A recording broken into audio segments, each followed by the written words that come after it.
Hi there, family. Welcome to the word for today. Today, we are taking our word from the book of Matthew, chapter 25.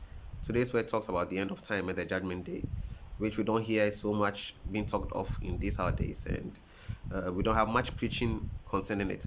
But every now and then, it's important to remind ourselves the reason for which we live.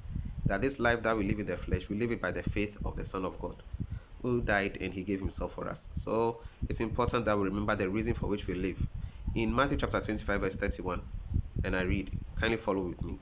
When the Son of Man comes in his glory and all the holy angels with him, then he will sit on the throne of his glory.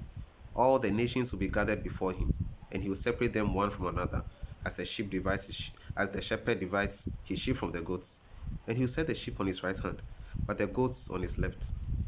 Then the king will say unto those on his right hand, Come, you blessed of my father, inherit the kingdom prepared for you from the foundation of the world. For I was hungry and you gave me food, and this is the interesting thing. I was thirsty and you gave me drink. I was a stranger and you took me in. I was naked and you clothed me. I was sick and you visited me. I was in prison and you came to me. Then hear the response of the righteous in verse 37. Then the righteous will answer him, saying, Lord, when did we see you hungry and feed you, or thirsty and give you drink? When did we see you a stranger and take you in, or naked and clothe you? Or when did we see you sick or in prison and come to you? Then the king will answer and say to them, Assuredly I say to you, inasmuch as you did it to one of the least of these, my brethren, you did it unto me. So this concerns the end of time when God comes to judge the living and the dead.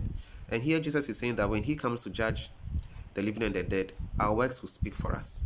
So it's important that as we walk about in our life, as we go about our day, we walk in kindness, we do good, we show acts of love towards our neighbor and towards our brethren. The Bible says that we should continue in our good works, and we should not grow weary in doing good, for in due time we shall reap the needed reward. And we also encourage that we should do good, or especially those of the household of faith.